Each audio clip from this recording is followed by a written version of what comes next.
नमस्कार, आप सुन रहे हैं एलएलआरएम मेडिकल कॉलेज मेरठ के रेजिडेंट डॉक्टर्स द्वारा प्रस्तुत एक विशेष podcast on world no tobacco day, जो प्रतिवर्ष 31 मई को मनाया जाता है।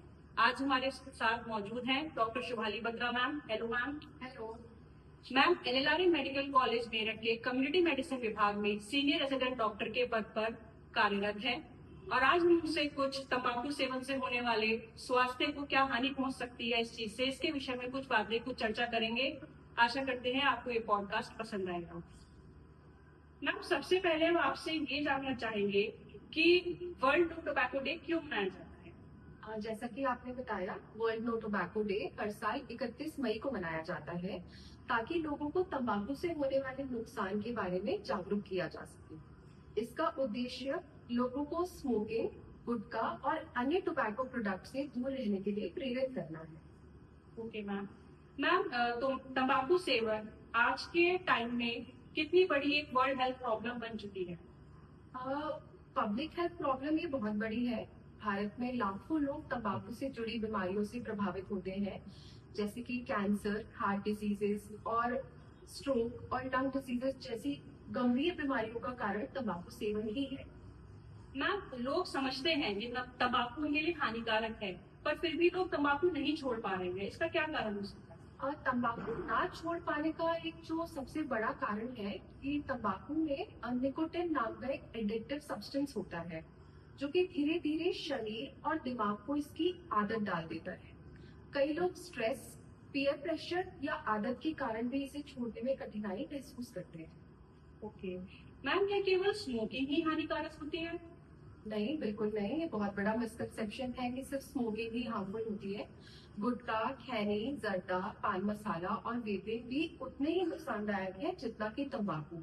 स्मोकलेस टोबैको जो है वो माउथ कैंसर का एक बहुत बड़ा कारण भी बन सकता है। मैम क्या आप बता सकती हैं कि तंबाकू सेवन से शरीर के कौन कौन से अंग प्रभावित होते हैं? जो टोबैको होता है या तंबाकू होता है वो मुख्य रूप से लंग्स, हार्ट, माउथ और ब्लड वेसल्स को प्रभावित करता है। इससे लंग कैंसर, ओरल कैंसर और हार्ट डिजीज का खतरा बहुत ज्यादा बढ़ जाता है। Okay ma'am. मैम एक शब्द हमने सुना है, पैसिव स्मोकिंग, ये क्या होता है? हाँ, ये एक्चुअली बहुत कॉमन आजकल एक नया कॉन्सेप्ट आ रहा है, पैसिव स्मोकिंग या सेकेंडरी स्मोकिंग जिसको हम बोलते हैं। इसमें क्या होता है कि व्यक्ति खुद स्मोकिंग नहीं करता, लेकिन दूसरे लोग जब स्मोकिंग कर रहे होते हैं और उनके सिगरेट स्मोक के संपर्क में जब वो आता है तो उसको हम पैसिव स्मोकिंग का नाम देते हैं। इससे बच्चों और परिवार के अन्य सदस्यों में भी बीमारियों का खतरा बढ़ जाता है। तो मैम यदि हम स्मोकिंग नहीं करते हैं पर हमारे आसपास के लोग स्मोकिंग कर रहे हैं तो हमको बराबर खतरा है? बिल्कुल बिल्कुल। मैम आजकल युवाओं में और टीनेजर्स में टोबैको एडिक्शन बहुत ज्यादा बढ़ गया है, इसका क्या कारण है? देखिए, यंगस्टर्स में आजकल टोबैको एडिक्शन बढ़ने का जो मोस्ट कॉमन रीजन है वो है सोशल मीडिया इन्फ्लुएंस। जी, इंस्टाग्राम, फेसबुक, व्हाट्सएप, बहुत सारे सोशल मीडिया प्लेटफॉर्म्स हैं जहाँ पे टोबैको प्रोडक्ट्स के बहुत ही अट्रैक्टिव एडवर्टाइजमेंट्स होते हैं। उसके साथ साथ पीयर प्रेशर, यानी कि फ्रेंड्स अगर जो पे दबाव डालते हैं, या फिर एक क्यूरियोसिटी होती है। आफ्टर अ पर्टिकुलर एज हमें क्यूरियोसिटी होती है चीजों को ट्राई करने की। तो ये सारी चीजें मिला करके यंगस्टर्स को तंबाकू की तरफ आकर्षित कर रही है। जी मैम। मार्केट में कुछ नई चीजें आई हैं जैसे ई सिगरेट्स, वेपिंग, ये सब क्या होता है और क्या इसके भी दुष्परिणाम होते हैं? देखिए, ई सिगरेट्स और वेपिंग का जो कंसेप्ट है आजकल बोला जा रहा है कि ये बहुत सेफ होते हैं, कंपैरेटिवली सेफ होते हैं, ये बिल्कुल गलत है। They are not safe at all. इनमें भी निकोटिन होता है, बहुत सारे हार्मफुल केमिकल्स होते हैं जो कि एडिक्शन और लंग डैमेज का रीजन बन सकते हैं। मैम तंबाकू सेवन से क्या मेंटल हेल्थ पे भी कुछ असर पड़ता है? बिल्कुल बिल्कुल बिल्कुल पड़ता है। और जैसे कि फिजिकल हेल्थ की हमने बात करी है तो मेंटल हेल्थ पे भी इक्वली इफेक्ट डालता है।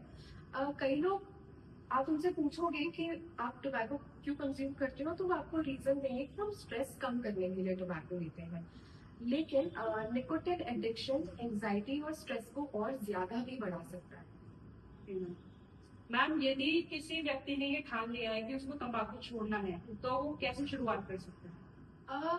सबसे पहला जो बहुत ही सिंपल, कॉस्ट इफेक्टिव या जीरो कॉस्ट में बोलूं सबसे सिंपल तरीका उसका स्टार्ट करने का ये हो सकता है कि आप एक डेट डिसाइड करो कि ये मेरी क्विट डेट है। सपोज आपका बर्थडे है, आपकी फैमिली में किसी का बर्थडे है या कोई भी स्पेशल डे है, आप सोचो कि this will be the date जिस दिन से मैं क्विट करना स्टार्ट करूंगा। उसके बाद आप अपनी फैमिली को बताएं, फ्रेंड्स को बताएं और उनका सपोर्ट लें, and that would be very helpful for you to quit tobacco. और उसके साथ साथ अगर आपको जरूरत पड़ती है तो आप डॉक्टर से कंसल्ट कर सकते हैं, और आजकल हॉस्पिटल्स में टोबैको सेसेशन सेंटर्स भी खुल गए हैं, तो आप वहां भी रीच आउट कर सकते हैं। मैम, क्या इस कॉलेज में LLRN मेडिकल कॉलेज जो मेरठ का एक सेंटर है बहुत बड़ा, क्या यहाँ पर भी ऐसा कोई सेंटर मौजूद है? बिल्कुल, LLRN मेडिकल कॉलेज में जो OPD नंबर 16 है, रेस्पिरेटरी मेडिसिन OPD, वहाँ पे एक टोबैको सेसेशन सेंटर बना हुआ है। अगर आपको इसके बारे में और डिटेल्स जाननी है तो आप हमारे जनरल OPD नंबर 2 में आके कंसल्ट कर सकते हैं।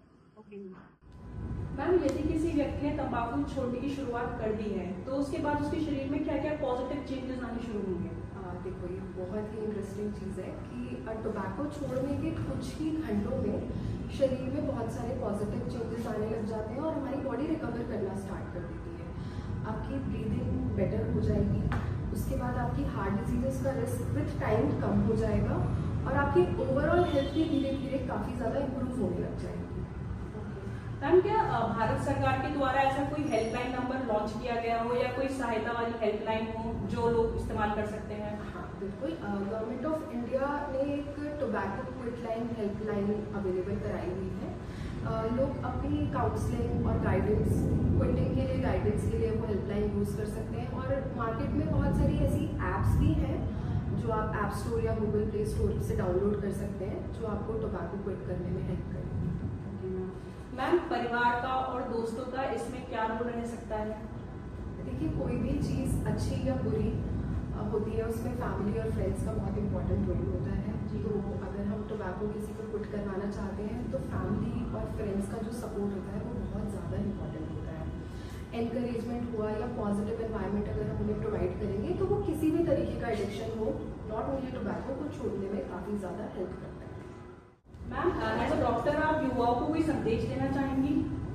मेरा ना यंगस्टर्स को सिर्फ एक ही मैसेज है इस पॉडकास्ट के थ्रू कि जो बेस्ट डिसीजन है वो है कि स्टे अवे। तंबाकू से जितना आप दूर रहेंगे उतना ही आपके लिए अच्छा है, क्योंकि जैसे हमने बात करी थी, बहुत सारे इंटरेस्टिंग एडवर्टाइजमेंट्स हैं, बहुत सारे सोशल मीडिया में है, पीयर प्रेशर है, ये सब चीज़ें जो होती है ना, ये क्यूरियोसिटी जो क्रिएट करती हैं, ये क्यूरियोसिटी तो कुछ मिनट्स की होती है बट वो लाइफ टाइम के लिए एक प्रॉब्लम क्रिएट कर देती है हमारे लिए। तो what I would suggest the youngsters is कि आपको हेल्दी हैबिट्स अडॉप्ट करनी है और अपने आप को हेल्दी रखना है। बेहतर है कि वो शुरुआत ही ना करें। बिल्कुल बिल्कुल। मैम, इस वर्ष की जो थीम है unmasking the appeal and countering the tobacco addiction, इसके विषय में आप कुछ बता सकती हैं? बिल्कुल, unmasking the appeal countering nicotine and tobacco addiction जो इस साल का थीम है, उसका जो मेन पर्पस है वो लोगों को यही समझाना है कि जो टोबैको इंडस्ट्री होती है वो बहुत ही इंटरेस्टिंग, अट्रैक्टिव पैकेजिंग और मार्केटिंग के थ्रू यंगस्टर्स को प्रभावित करती है।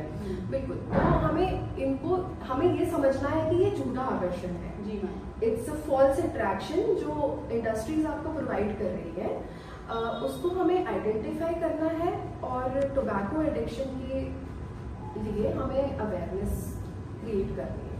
जी ma'am, thank you so much. आपने अपना कीमती समय निकाला और हमारी जनता को और हमें इस विषय पर जागरूक किया। आशा करते हैं हमारी ऑडियंस को ये पॉडकास्ट अच्छा लगा होगा। अगर आप ऐसे और पॉडकास्ट सुनना चाहते हैं तो जुड़े रहिए हमारे चैनल से। आप फॉलो कर सकते हैं HOD CM के नाम से ये पेज है। Thank you so much.